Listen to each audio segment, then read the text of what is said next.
Hello guys ဒီ channel လေးကနေတဖန်ပြန်လဲကြိုဆိုလိုက်ပါတယ်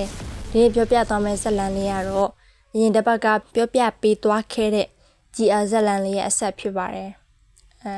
ဒီဇာတ်လမ်းလေးကိုကြိုက်နေတဲ့မယ်ဆိုရင် channel လေးကို like and subscribe လေးလုပ်ပေးလို့ရပါတယ်နော်ဇာတ်လမ်းလေးစလိုက်ကြရအောင်အခန်း3နားလည်မှုဤပိုင်းခင်းနေစတင်တော့ချစ်ချင်းမြတ်တာဟန်နာဟာကျဲစင်နဲ့ပို့ပြီးနီလာဖို့နီလန်းမျိုးစုံနဲ့ကြိုးစားခဲ့တယ်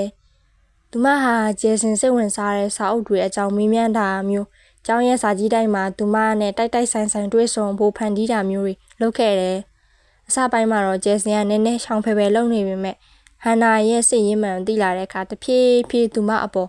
ယုံကြည်မှုတွေထားလာတယ်။တနေ့မှာတော့မိုးတွေအသေးမဲရွာနေတဲ့နေ့လည်ခင်းတစ်ခုမှာဟန်နာဟာစာကြီးတိုင်းမှာစာဖတ်နေတော့ကျဲစင်ကိုတွေးလိုက်ရတယ်။ကျဲစင်ကပရင်းပေါက်ကနေမိုးရွာတော့ငေးကြည့်ပြီးသူ့ရဲ့မျက်နှာမှာစိုးရိမ်ပန်တဲ့အရေးအယံတွေပေါ်နေတာပေါ့ဟန်နာဟာသူမရဲ့စာအုပ်ကိုချပြီးကျဲစင်ရဲ့ဘေးနောက်ကိုတိုးသွားက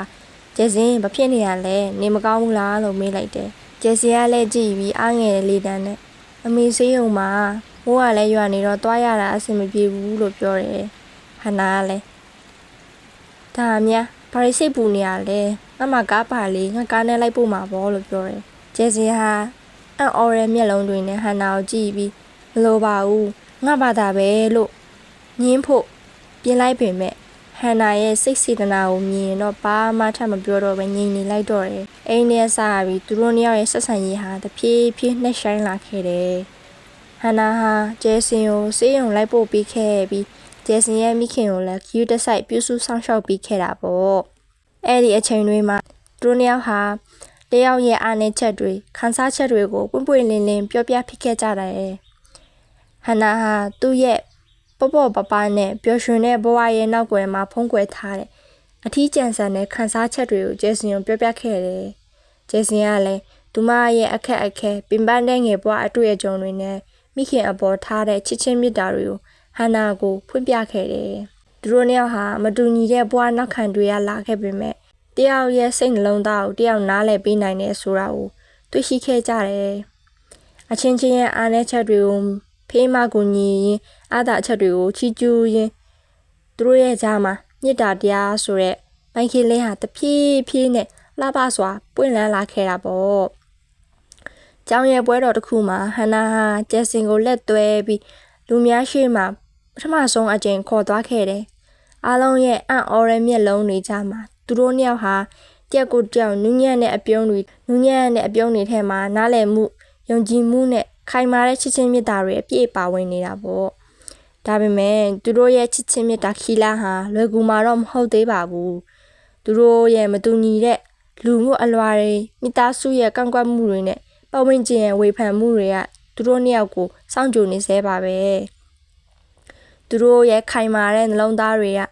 ဒီအခက်ခဲတွေကိုဘယ်လိုကျော်လွှားပြီးသူတို့ရဲ့အချစ်ကိုဘယ်လိုထိန်းသိမ်းသွားကြမလဲဆိုတာနောက်တစ်ခါမှစကြည့်ကြတာပေါ့အခန်းလေးအသားအစီးတို့ဤအရင်နဲ့စိန်ခေါ်မှုများဟန်နာနဲ့ကျဲစင်တို့ရဲ့ချစ်ချင်းမြတ်တာတဲ့ဟာကျောင်းတော်ကြီးတစ်ခုလုံးမှာတော်မီလိုလင်းမြန်စွာပြန့်နှံ့သွားခဲ့တယ်လူအများစုကသူတို့နှစ်ယောက်ရဲ့ဆက်ဆံရေးကိုအံ့ဩတကြီးနဲ့စိတ်ဝင်တစားစောင့်ကြည့်နေကြတာပေါ့တချို့ကသူတို့ရဲ့မတူညီတဲ့နောက်ခံတွေကိုထောက်ပြပြီးမဖြစ်နိုင်တဲ့အချစ်လို့သတ်မှတ်ကြတာပေါ့တချို့ကတော့သူတို့ရဲ့ရိုးသားတဲ့ခံစားချက်တွေကိုအားပေးထောက်ခံကြတယ်ဒါပေမဲ့အကြီးမားဆုံးအသားစီးကတော့ဟန်နာရဲ့မိသားစုစီကနေစတင်ခဲ့တာပေါ့ဟန်နာရဲ့မိဘတွေဟာဩဇာအာဏာရှိပြီးလူမှုအတိုင်းအဝိုင်းမှာမျက်နှာပန်းလာတဲ့တထေးတကြွယ်တွေဖြစ်တယ်သူတို့ဟာသမီးဖြစ်သူဟန်နာအတွက်သူတို့နဲ့ဒန်းတူတဲ့မိသားစုကသားတယောက်နဲ့လက်ဆက်ဖို့ရည်ရွယ်ထားတယ်အခုလိုဆင်းရဲတဲ့မိသားစုကနေမင်းကလေးတယောက်နဲ့ချစ်ကြိုက်နေရဲဆိုတဲ့သတင်းကိုကြားတဲ့အခါ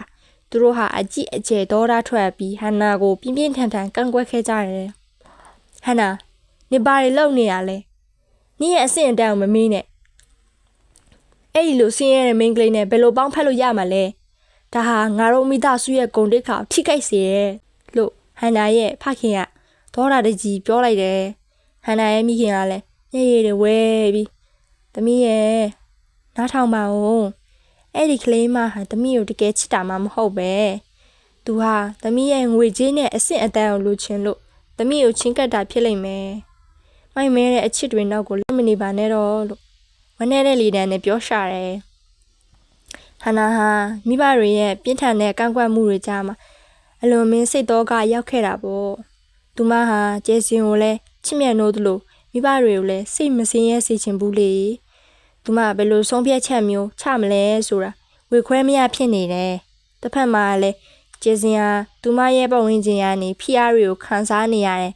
တချို့လူတွေကသူမကိုဟန်နာရဲ့ငွေကြေးကိုလိုချင်လို့တက်လန်းရှာနေတဲ့မိန်းကလေးအဖြစ်ဆွဆွဲကြတာပေါ့သူမရဲ့စင်ရနှောပါမှုကိုထောက်ပြပြီး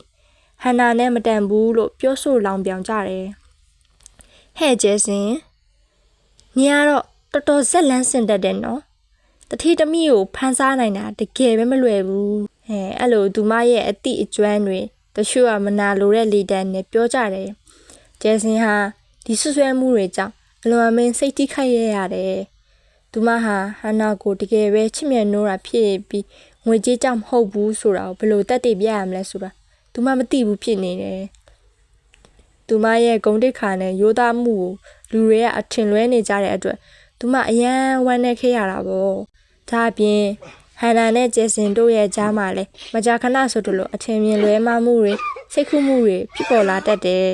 သူတို့နှစ်ယောက်ရဲ့မတူညီတဲ့ဘဝအတွေ့အကြုံတွေအတွေ့အခေါ်တွေကြောင့်တစ်ခါတလေမှာတယောက်ရဲ့တယောက်ခံစားချက်ကိုတယောက်ကအပြည့်အဝနားမလည်နိုင်ကြဘူးဒီလိုအချိန်တွေမှာသူတို့ရဲ့ချစ်ချင်းမြတ်တာဟာစမ်းတက်ခံရတယ်လို့ခံစားလာရတာပေါ့ဥပမာဟန်နာဟာတစ်ခါတလေမှာ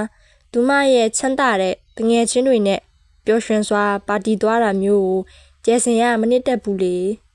ကျဲစင်ဟာသူမရဲ့ဆင်းရဲတဲ့ဘဝမှာဒီလိုပျော်ရွှင်မှုမျိုးမခံစားရဘူးတဲ့အတွက်ဟန်နာရဲ့ပေါ့ပါနေထိုင်မှုနားလည်ဖို့ခက်ခဲတယ်အလားတူပဲကျဲစင်ဟာသူမရဲ့မိခင်ကိုပြုစုဖို့အချိန်ပေးရတဲ့အခါမျိုးဆိုဟန်နာကသူမကိုလစ်လျူရှုရဲလို့ခံစားတတ်တယ်ဒီလိုအခက်ခဲတွေစိန်ခေါ်မှုတွေကြားမှာဟန်နာနဲ့ကျဲစင်တို့ရဲ့ချစ်ချင်းမြတ်တာဟာ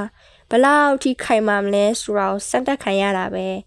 သူတို့ဟာဒီအသားစီးတွေကိုကြော်လွှားပြီးသူတို့ရဲ့အချစ်ကိုဆက်လက်ထိန်းသိမ်းနိုင်ပါမလားဒါမှမဟုတ်သူတို့ရဲ့မတူညီတဲ့ကဘာတွေဟာနောက်ဆုံးမှာသူတို့ကိုလမ်းခွဲသွားကြမလားနောက်အခန်းတွေမှာဆက်လက်စောင့်ကြည့်ရတာပေါ့ဒီနေ့ကတော့ဒီလောက်ပါပဲ